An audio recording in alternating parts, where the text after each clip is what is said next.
going to kick this off. The topic actually came up that I myself am very passionate towards, and that's using storytelling in our management style. And so graciously, we've got Andy joining us today, Andy Baker, and he's going to share with us his knowledge as well about using storytelling in our management processes. So let's kick that off, Andy. My name's Andy Barker. I've been a safety guy since the early 90s. I don't think that's all that defines me. I'm a husband and father of 6 children, and they're actually all decent kids. I am pleased to say they're more like their mother than their father. So I'm currently in the Middle East. I'm based in Saudi Arabia. And I look after a group of 30 companies that do all sorts of stuff from logistics to catering to construction across India, Africa, the Middle East, GCC countries and stuff. So I picked a hard territory to do safety in, but the reason I came to Saudi Arabia as a leader across such a vast company with lots of different things going on, as I wanted to prove to myself in my own mind that if I could do it in Saudi Arabia, I could do this anywhere. And I have learned so much, and I'm very grateful for the opportunity that I've had to learn so much, being a safety guy in a tough environment. I've had a few reset buttons pressed. So I'm completely out of my depth here. I'm just the safety guy that's reverted to PowerPoint slides to tell us some stories. So shall I just crack on then? Please. Cool. Okay. Thank you, and thanks, Rosa. So yeah, I think what I wanted to share is this story starts out with compliance. What we had in a company that I worked for was a rule. And the rule was we're going to talk about safety at the beginning of every single meeting that we have. And I think many companies have a similar thing, right? And actually, this was North Africa, I should say, Morocco to be specific. And the stories that we were telling and the stuff that we were talking about at the beginning of every meeting, quite frankly, I felt devalued safety more than it did enhance safety. And it was really just, say something to get the move, to get it out of the way and move on with the meeting. So we were kind of compliant that we were doing it, but really nobody was learning anything. And I just felt devalued in the process. So I sat with the MD and I said, we as a management team need to even get this right. And he said, okay, well, what makes a good conversation? And I said, well, I guess. And we bounced it around a bit and we said, well, it needs to be personal, it needs to be about learning, it needs to be about sharing, and that's kind of it really. So he said, okay, it's good enough. We sat down on the Monday morning in the management meeting, and Nicola, the MD, pointed at Meredith, the head of legal, and said, right, next Monday you're going to have the safety conversation to start with. She came to me as the head of legal saying, how do I do this? I know nothing about safety. Why even me? I said, well, give it a go, see what happens. So a very stressed out head of legal spent a week looking around, trying to learn something, trying to see what she could change, trying to have a personal story. And on the Sunday before she came to work, she was going to the shops. She put a seatbelt on, and as she did, she looked at her 2 children sitting in the back of the car and realized they didn't have a seatbelt on because the law doesn't require you to in Morocco. So she asked her children to put the seatbelts on, and they both kicked off and said, why, Mum? And said, no. And she explained and that it's safer to do it, and Mummy's got hers on, and they kind of complied and said, okay. So on Monday morning, you understand what the story is, but actually what happened on Monday morning was Meredith showed vulnerability. She showed as a parent that her children were at risk, and she was willing to bring that story to the table. And that's courageous. That is very, very courageous. And what she did is give everybody else permission to have a look and say, wow, maybe there's something that I can change. And the story started getting better from that point. Now, Nicola, the MD, whose idea it was went around all the meetings he could possibly go to and shared Meredith's story with a big smile on his face and encouraged people to do something similar. So, one by one by one by one, the stories just started getting better and more engaged and things like that. And the strap line along the bottom there is, do organizations learn or do individuals? And I believe that it's every single little individual's contribution that makes a difference to an organization. And it's people that grow and learn, and then organizations that follow that. And Meredith, I thought, was a great head of legal, nailed it. And it's one of my favorite stories. So, the interesting thing was, a lot of times when I hear people using stories, some people have some positive views to say about it, and other people come at it very negatively, thinking that it's not really a management technique. And so I started to do some research on this, and what I found really interesting is that storytelling is actually seen as one of our oldest leadership skills. In fact, it started way back in 30,000 years ago during cave people time. And we're still using it in our modern society in order to share our knowledge and our wisdom. And now when we're looking at how different generations use storytelling, it's very interesting. And I'm just going to quickly skip ahead to the millenniums that are coming into the workforce and are currently in the workforce, in that it's very interesting that for them, the most important thing to get them connected and engaged and to build that relationship and trust that, Rosa, you often talk about, is through helping them understand and know the why of what we are doing, the purpose.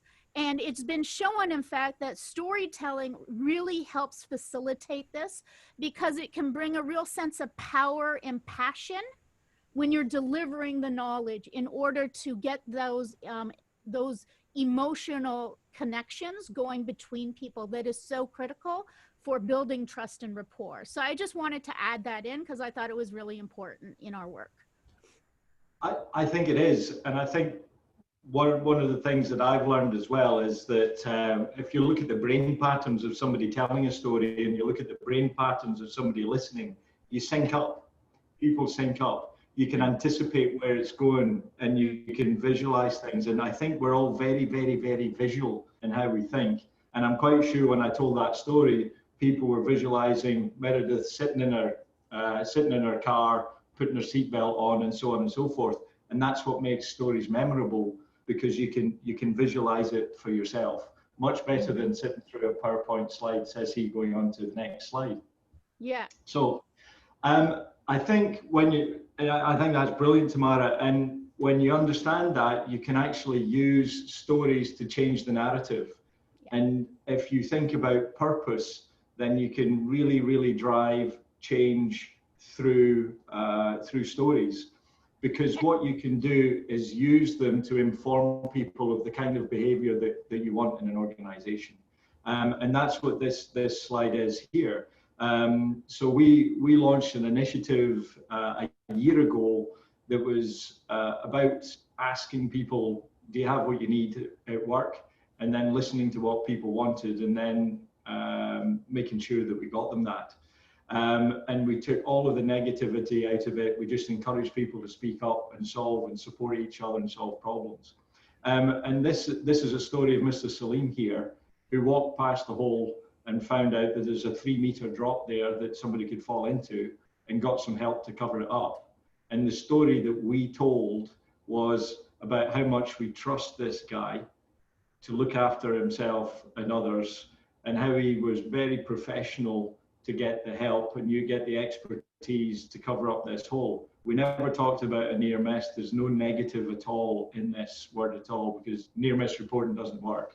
Many people have tried, but saying thank you for somebody for fixing a problem does work. Yeah. And we laced our values as a company are trust, professionalism, and expertise and loyalty. And we asked people, do you see your job description in that? Because what we just did is link what Mr. Salim did with the values of the company that were decided by the owner of the organization. And these are the stories that I send around the board members and all of the general managers of a company every single month. So I've now got a proud general manager because he's got great stories coming out of his organization, and he goes out and asks for more. And it starts to become self-fulfilling. So what I'm doing is saying it's okay to be not okay, as long as you get the help to fix the issue. And then we'll say thank you very much and link that to the values of the company. And that's about inclusion and belonging as far as I'm concerned, because he's been his best self when he's helping this. And we're saying thank you for doing what you actually want to do, which is help look after people's safety, right? Tamara, shall I carry on? Yeah, I did have a bit to add there, about why values are important. In my work, I have really found that when we have the team sharing common values, it's really easier for decision making and the work going on around them, because they kind of pull together in order to support one another. And I think we also have to be very mindful that if done incorrectly, it can actually break down a team and create people to be ostracized. And part of our role in creating a healthy work environment, mental health is very important. So again, watching to see, how is stories being used in the workplace? Is it bringing people together, or is it creating division? Because it's really meant as a tool to build commonality. Abby, because I really want to say, and I posted this, by the way, on the message board, and it's cool if everyone uses that so we capture thought. But I said you guys made me realize how important it is that there's coherence between organizational and individual purpose as a common story. And then I heard you also say that those common values actually set kind of a common theme in the story plot, is the way I put it, which I really, I like where you're going. Yeah. And did anybody else here, did you have something to add about what we've spoken about so far that maybe resonates with you or doesn't? Well, I'm kind of writing notes right now as you guys are speaking. Anytime I use a safety tool, whatever it might be, I'm always thinking about validation and verification. How true or how appropriate is the tool, and whether or not the tool is appropriately used and applied. In my experience, when I've used examples in teaching and communication, I always try to double source my information, especially when one talks about accident reconstruction, forensics, and things like that. Because most of the information in the public domain is skewed, even coming from official authorities like the NTSB in the United States.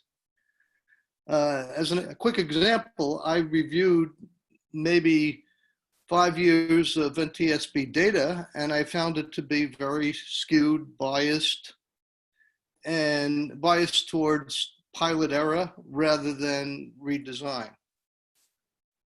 So if you're telling a story, you have to be careful. And you might convey the wrong information. That's all I want to say. I was kind of writing it up, but that's it. And I think you bring up a good point, Michael. It's not just sharing stories to make yourself look good.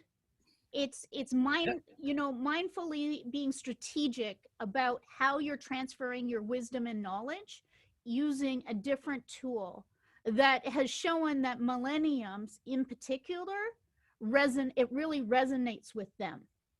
Yeah. Right. And so what you're saying is very important. You still have to make sure that you've got your facts and your information correct in what you're sharing. Gary wanted to make exactly, and we I have provided you with an example. Mike, excuse me, Gary had his hand up, and then you can go next. Go ahead, Gary. Hey, thanks, Rosa. I just want to make the comment. I see coherence a little bit differently. Coherence to me doesn't always mean alignment and common values, because we're dealing with complexity here, and that's what stories are, this mismatch here. So diversity is really important, and that's part of coherence here. So you can have a common direction where you're going to go here, but there's different ways that you can get there. And I'd want to see a sharing of different stories about how different paths are to kind of get to that common purpose here. So I just want to leave that thought for everybody. And Gary, I'm glad you said that, because I want to be very clear. I used the term coherence really thoughtfully, thanks to what I've learned from Cinefin, and really meant that in coherence, it doesn't mean necessarily there is the same perspective, only that there's resonation in moving towards something complete. And if I may, on that, well, I guess this slide or the previous one doesn't really matter. I'm going to say something that I'm sure is controversial. I'm not a safety first person. I'm not a safety first person, because that for me is a red flag to the finance department or the HR department or the construction department or whatever. And it potentially creates conflict, and potentially you can undermine your credibility a little bit as well. But if I use the company values and I can interpret them the way that I believe they're in this department or that department or the other department, trust means something very different in a financial point of view than it does in HR, than it does in safety, and so on and so forth, with the broadest possible definition of that. But you can apply it in your job the way that it should be. And when you have a conversation with people, you can actually talk about principles. And it means all sorts of different directions all at the same time, but it's principles that I think behind decisions that we can use. And when we start using examples of how we use those, you start layering up how it is that you work as an organization, really. And I think that's why, you know, I don't like you safety first. I use the company's values because that's what we're designed to do here in this organization. But I guess on this slide, I'm going to step all over Rosa's toes on this one, and I'm looking for guidance as I'm speaking here. But really, when you listen to the water cooler conversations, I guess, that's where you hear the gossip about how things really get on. It doesn't really matter what you've written down or what you try. It's how people talk about it that really helps you get an understanding of what people think. And we've all had I know they talk about safety all the time, but they don't really mean it. And when you get those stories in a group, then people will tend to shy away from, doing what it is that you want them to do, if you like, because the commonly held belief is you're not really serious about it. So the kind of things that I had to cope with in Saudi Arabia, I'm sure many of you have, are, people have accidents because they don't follow the rules, which leads people to say, well, therefore we need better rules, or we need to enforce the rules, or so on and so forth. But who's actually saying that story? Is that a leadership belief, or is that in the supervisor world, or is it the employees? The employees saying, yeah, we have accidents because we don't follow the rules. So you've got to work out who's telling what story, and then try and work out how it is that you can understand and peel back the layers of the onion to do that. But this is something, Rosa, that I saw you comment on LinkedIn about TQM, and it hit home with me because I'm an ex-quality professional. And as I look around the world, I say, what happened to the quality profession? They showed up and said, you need a TQM, and you need a procedure, and you need a black belt, and you need Deming's quality circles or whatever it was. And business didn't know any better, but they kind of went along with it. And then they realized that it wasn't working out, and the quality profession didn't evolve and change. And what I see in the world just now is potentially some of what we're saying. You need an ISO, you need a human and organization performance, you need a this, you need a that. We're being very divisive. So what story is it that we're telling business right now? And are they convinced? And actually, if you stop talking a little bit and say to leaders, do you believe in this idea? Do you believe in this story? Are we going the right way? Listen to what it is that they say, because it's an opportunity to change direction. If you hear them say, well, you know what, I'm not sure. So listen, really, really, really listen loudly to what people are actually saying, And sometimes we can get so caught up in our own ideas that, you know, we've set the course, we've set the path, and it's my idea, and you protect it, and you protect it. So step outside and listen to the stories that people are saying. Well, one of the questions I have is that we talk about values, which is a really ephemeral word. You know, it's not very concrete. And I think that's one of the reasons why, you know, all those value statements don't make much impact in most organizations, because there's no common understanding of them.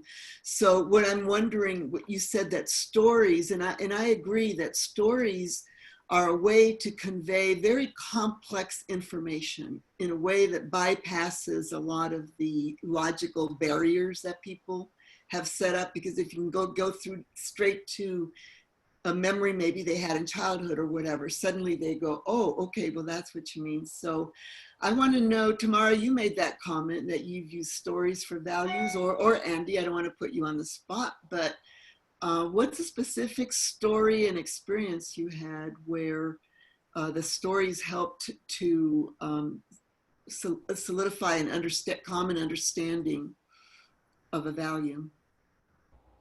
You know, that first slide was the beginning of initiative. And what happened is that we went with, you know, if you haven't got what you need, speak up and we'll get it for you. Trust us. And somebody said, well, you know, I need a new hammer, I need a new pair of shoes. And they got that. And then we shared the story to everybody else to say, look, we said trust us, and look, here's two people that spoke up and they got what they needed. And then we got 10 people speaking up, and then we got 50 people speaking up. And each time we spoke up, we shared the story again and said, look, trust us. Thank you for being professional about this and engaging with us. That's exactly the kind of culture we want. And we keep using the same words over and over again. My job description that I agreed with the CEO was culture, engagement, performance. And we said that means culture is creating the environment where it's okay to speak up. Engagement isn't about the employees, it's about the leadership engaging with people when they do to get them what it is that they need. And performance will just come, because actually what we're going to focus on is trust.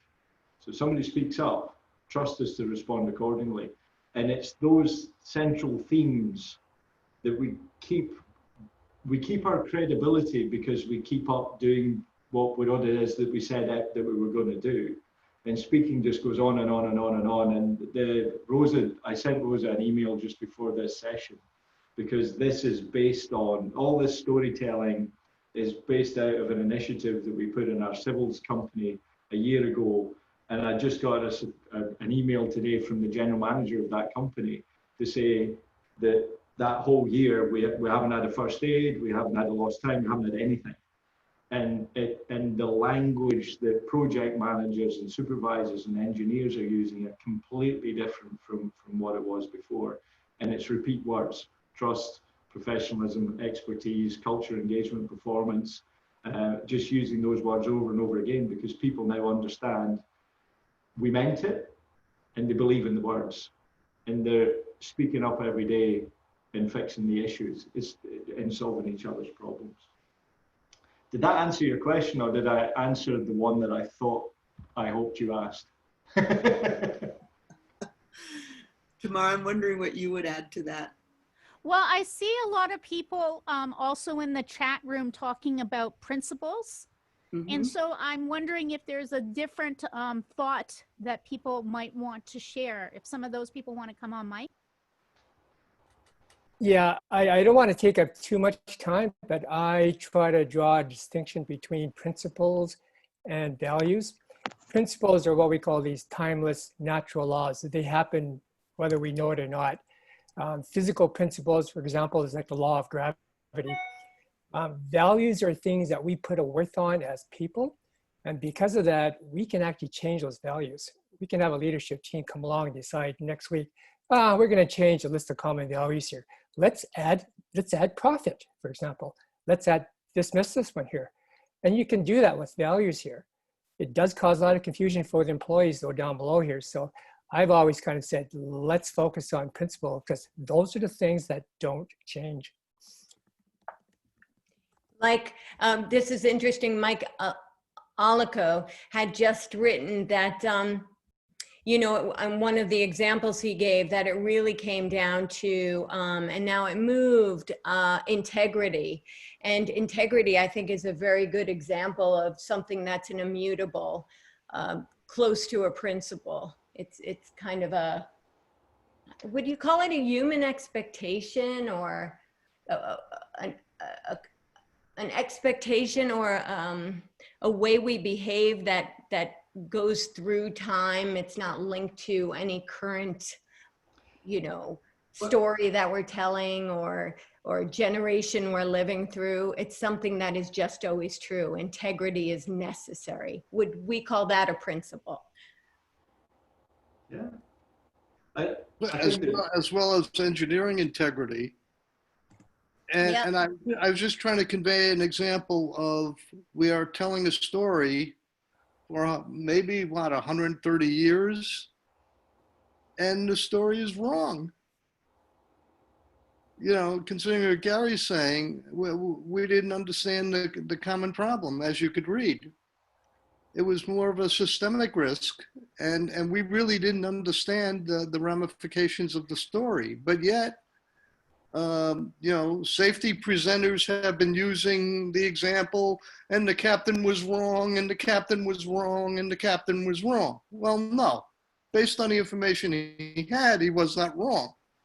So we tell stories, especially when they're related to high-tech accidents, you know, the O-rings and this and that, and we make assumptions about it. And we safety people use these examples based on inappropriate understanding of what actually happened. That's all I want to say. Yeah. Can I comment? I think that's spot on. And you know, I've heard Rosa say this. I've heard many people say it, and I've been involved in, you know, looking at tragedies and what is it that we can learn from this. And what comes out a lot of the time is, well, I wouldn't have done it like that, but nobody asked me. Or everybody knows what's wrong, but we weren't given the opportunity to speak up. And what I saw when I was walking around the many construction sites that I see is a lot of things that are wrong all the time, but nobody's empowered to fix them. So, you know, the stories that I shared earlier on are empowering employees to look around and say, we could fix this, we could fix this. And what I was actually stimulating was, if somebody speaks up, then it's somebody's responsibility to work with you to get that fixed. And then somebody speaks up, we fix it. What we're doing is learning how to fix problems, learning that it's okay to talk about problems. And the kind of problems that we ended up fixing ended up right the way back in design, because somebody had to talk to somebody, and we ended up way back in design. And then we're talking to the client, because actually what the issue was the way you put your contract together, and the way that you're incentivizing things, and so on and so forth. So you have to start somewhere, and you can't see everything that's going on all the time. But what you can do is create an environment where it's okay to be not okay, as long as you get somebody to help you fix your problem. And, you know, I get the principles and values thing. Values were defined for the company before I showed up. I just tried to use them in a way that people could understand how to apply them. For now. But the language that I'm now using in the business, I couldn't use 3 years ago in Saudi Arabia, but I can now talk about dignity and respect, because giving somebody what they need to do their job is just respectful. And as a leader, we need to make it okay to tell somebody, it's my job to give you what you need, not to tell you what to do. Andy, I just want to say one thing about the empowerment piece of it. Yeah, they may not say, or they may say, I didn't do it because I didn't know I could speak up, I wasn't empowered. There's also the reality that people are fearful of being held accountable, and being accountable not for learning, but accountable for error. So I'm curious about your perception there. But I think it's you know, back into human nature, I think that you've got trust or you've got fear. And I think there's a correlation between the two. And actually, fear is manyfold. It's just the fear of embarrassment.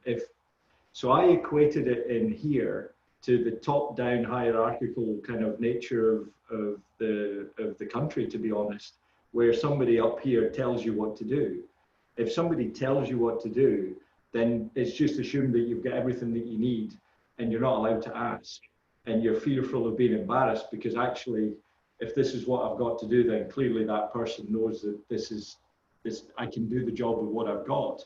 So, and the other thing is that if you're sitting with 10 people and somebody says, right, we're going to build a wall today, on you go, everybody's looking at everybody else because they're fearful that, am I the only one that sees this? I don't want to be different from this group because different gets rejected from the group, right? So you kind of, the peer pressure is so important.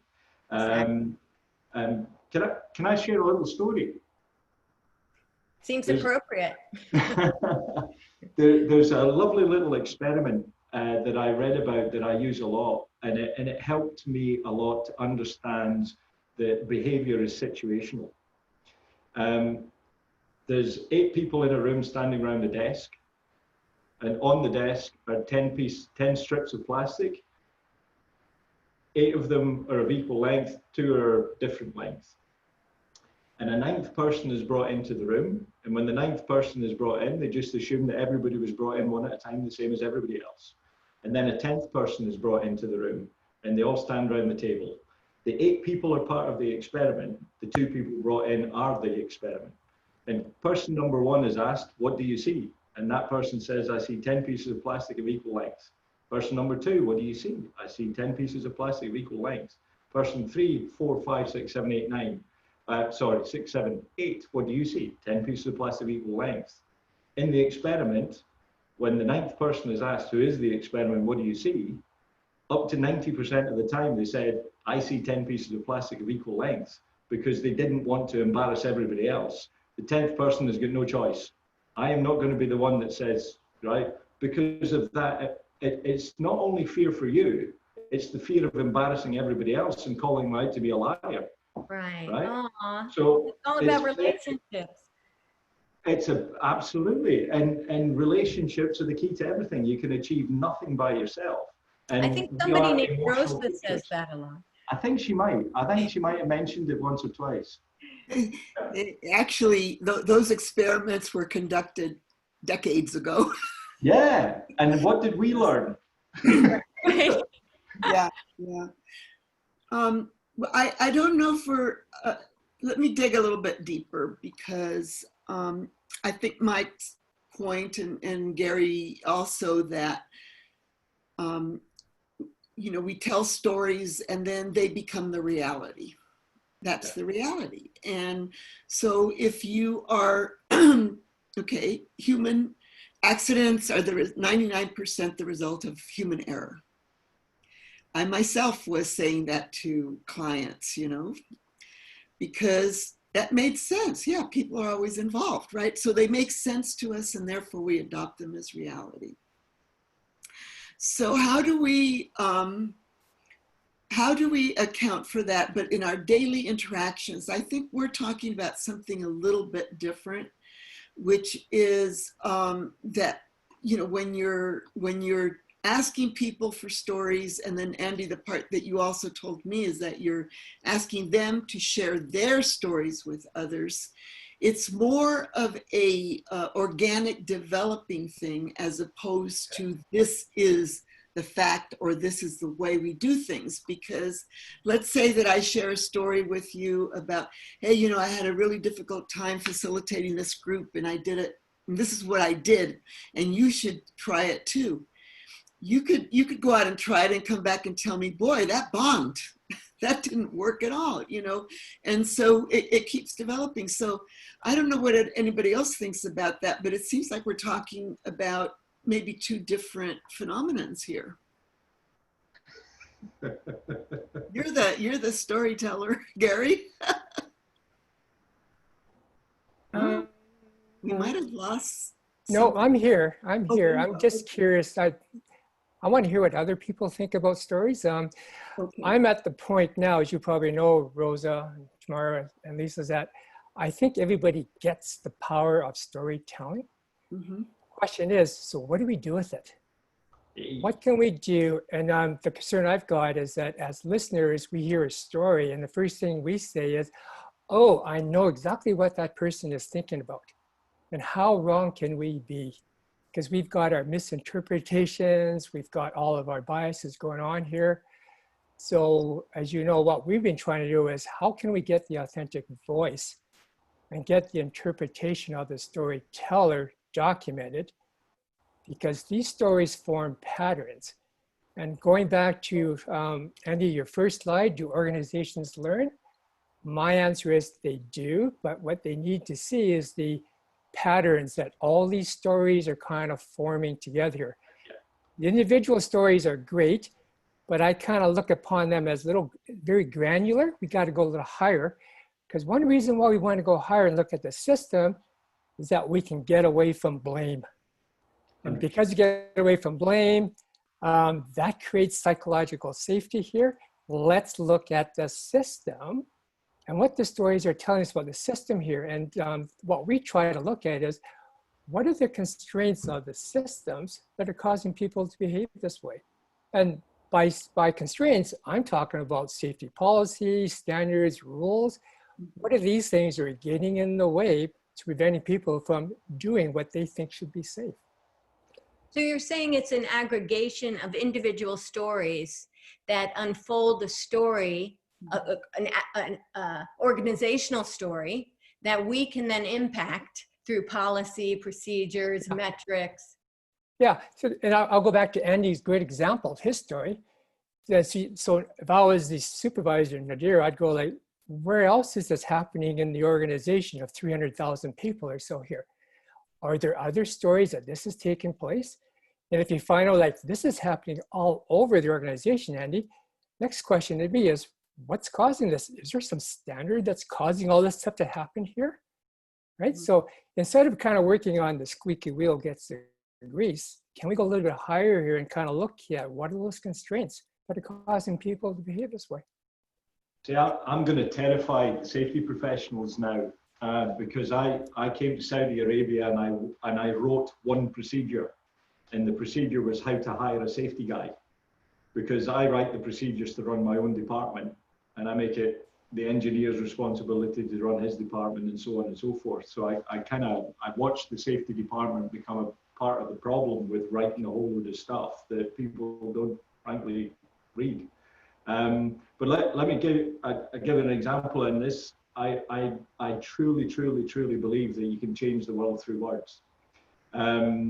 I sat with the owner of the company and the CEO, and he said to me, how can I help you? This is a person that likes giving you solutions to problems, right? When you go to him and you start talking about something, he wants to give you the solution.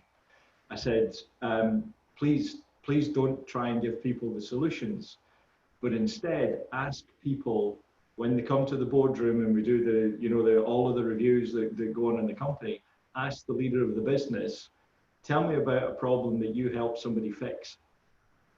And listen to the story. And if it's a good story, say thank you very much. And if it's not a good story, say, oh, nice try, maybe you can come up with something better next time. So what happened is the leaders in the business were going out to their business and say, tell me about a problem that we can find to help somebody with. And it started creating downward pressure in the organization. So people were going out saying, right, what can we fix? Yeah. And then the stories were coming back up and we were sharing them with the leaders of the organization. And slowly we started to change things. Gustavo, are you trying to say something? No, he probably unmuted accidentally. I think, Gary's points were really at a level of organizational assessment.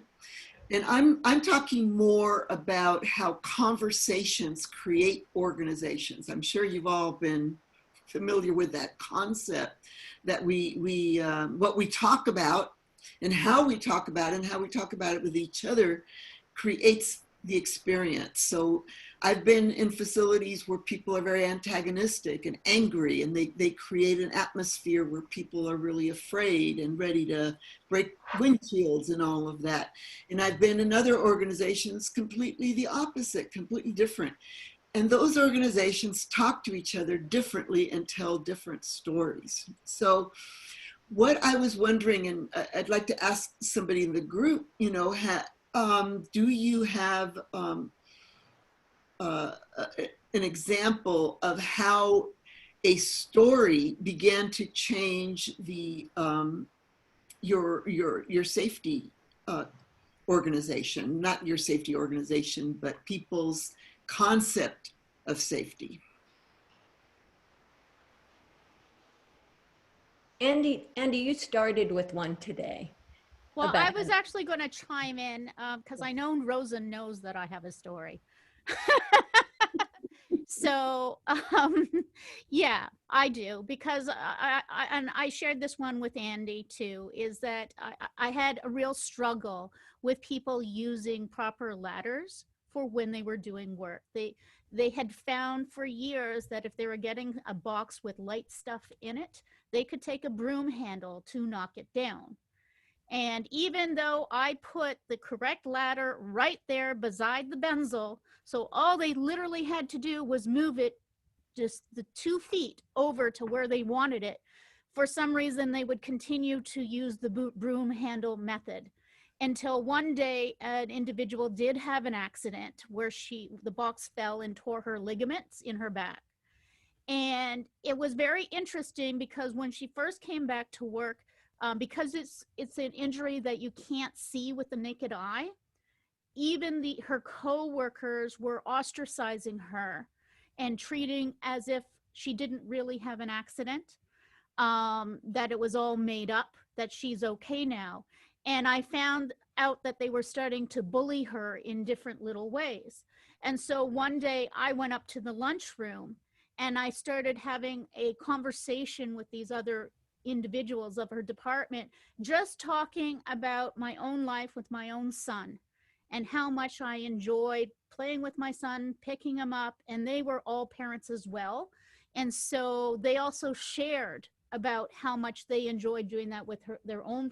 And in the stories that we were sharing, I only had one line that I shared about this particular worker, and it was like, how unfortunate is that this person named will never be able to do this with her own son anymore because of her injury. And they stopped and they thought about that, because it really hit home, about how it changed the person's life outside of work. And so then what I saw was afterwards, they started to treat that person differently, trying to help her with the return to work practices that we had put in place for her to do, as well as starting to use the appropriate equipment to do the certain job that they were doing. And it wasn't a big story. It wasn't a story to the whole organization. It was just to a few people in that department. But it was really interesting how it spread right through the whole bakery department after just 3 of us had that storytelling session upstairs in the lunchroom. Rosa?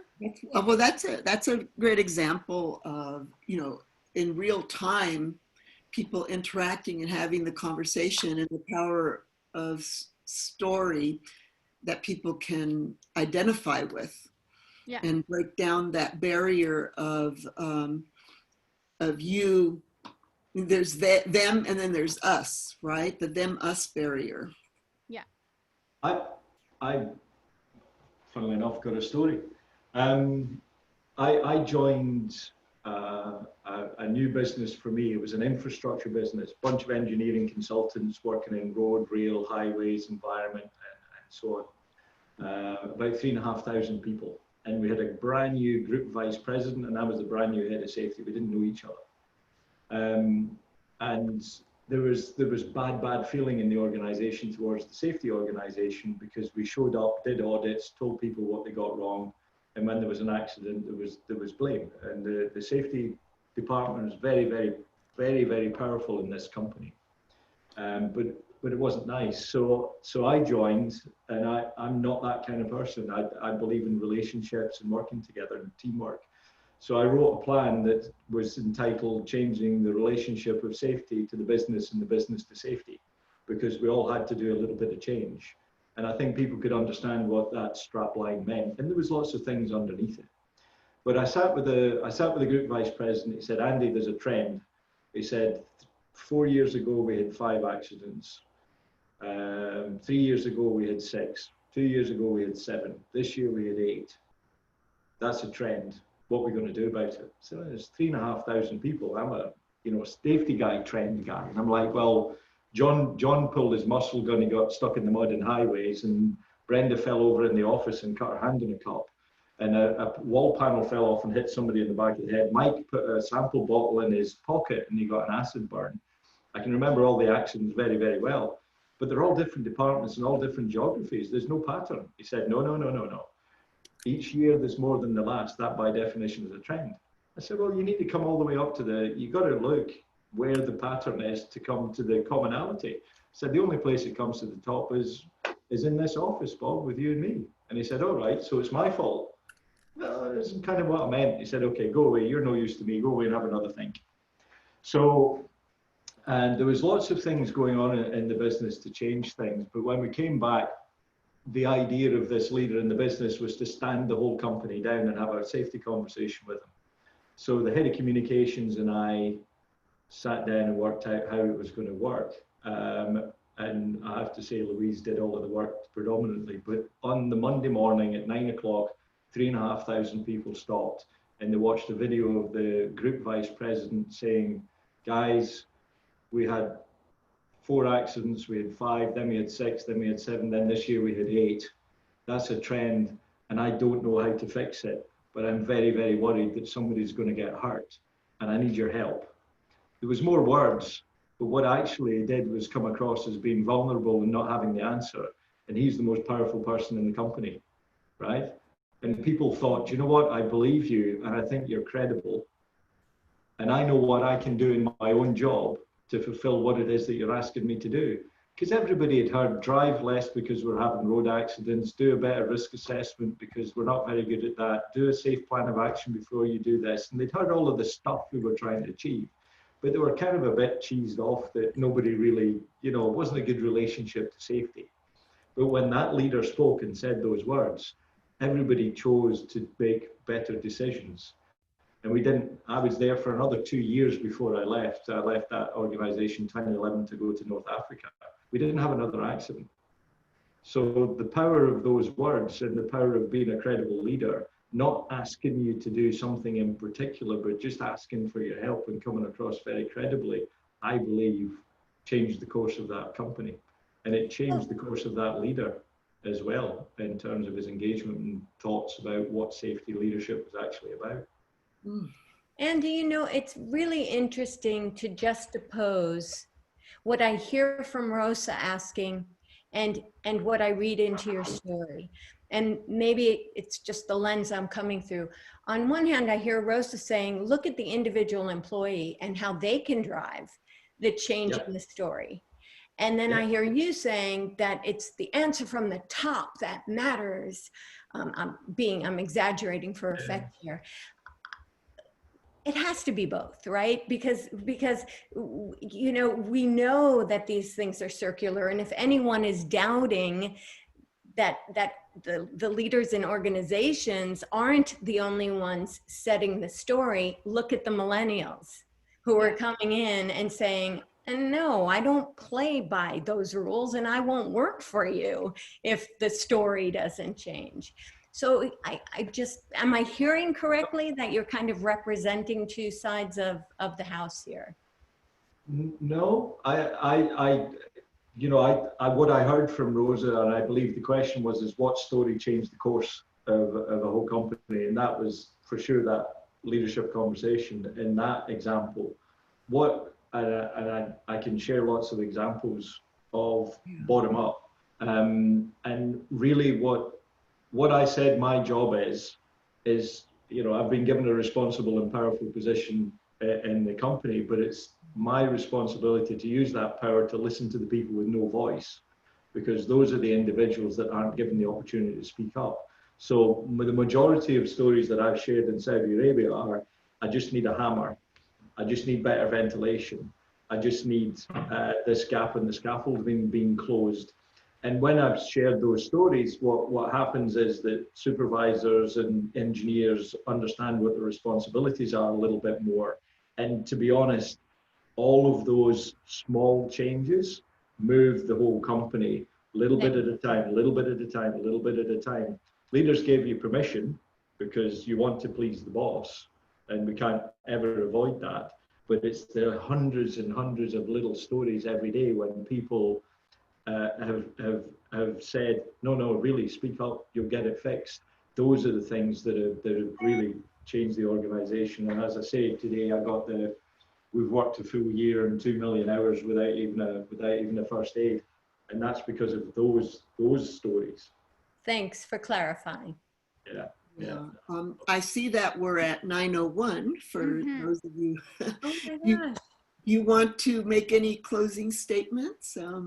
Well, I saw that Gary had brought something in. If people just have a few more minutes, he was talking about signature stories, and I was wanting to, for the organization, I wanted to know if you could kind of explain that a bit, because that was interesting. Now, one of the things we do when we go and start listening and collecting stories is, what are the stories that get passed on from generation to generation, or in some organizations from master to apprentice? Because those are the ones that seem to resonate. Those are the ones that seem to go viral. And quite often we hear more negative. It's kind of like, 10 years ago, Bill did this. Don't do what Bill did. And that's all you have to say. It's a trigger, and everybody goes, oh yeah, I get it. Don't do what Bill did, right? Those ones are signature stories that get passed down. But signature stories can also be kind of like very earth-shattering as well. One I was going to share is a simple one about Steve Jobs' story, how he changed design thinking in Apple. When he took the first iPhone that was created, and it wasn't small enough for him, and he threw it into the fish tank, and a bubble appeared. And he says, you see, there's still error in this iPhone. It's not small enough. And that got back to all the engineers in Apple here, and they realized that we got to make this thing a lot smaller here. So signature stories are just cool things that just get passed on. I like that. That's a good ending point. Yeah. Great conversation. Anybody want to say any last word or comment, insight? I just love this talk today. Was this a helpful conversation? It was such a nice conversation today. I really enjoyed it. Yeah. Paul or Orhan? Orhan, unmuted. Are you going to say something? Come on, Orhan. I'm sneaking in for the last 3 webinars, I think, and I'd like to introduce myself shortly.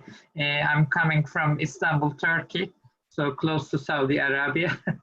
So, I'm occupational safety and health professional engineer, mechanical engineer. I am Turkish and Swiss citizen, so I am also registered in Switzerland. When I was coming into this talking today, I just wanted to hear actually more from the stories which we use for psychological risks, like metaphors we use in ACT and other things. But the whole conversation was also very, very nice for me, and thank you very much for letting me join in. Thank you. Can I just one thought, and I was sharing this earlier on. I hear a lot of comments that safety professionals shouldn't be involved with mental health, and it's an HR thing, and so on and so forth. I believe everybody wants their story to be told, and I believe everybody wants their ideas to be valued. And if we as safety professionals can help people have their ideas listened to and valued, then that is the route to good, strong mental health. Because, Here, Andy. Well done. Yeah. So there you go. Brilliant. Brilliant. So thank you all for joining. We appreciate your time and your insight as we gather together to understand these things better and, and how to apply them. So I hope the conversation today gave you some new aspect of storytelling to think about. And we look forward to our next conversation. Thanks all. Great pleasure. Andy, great to meet you. From Gary. No, I really appreciate the opportunity. Thank you for inviting me. I appreciate that.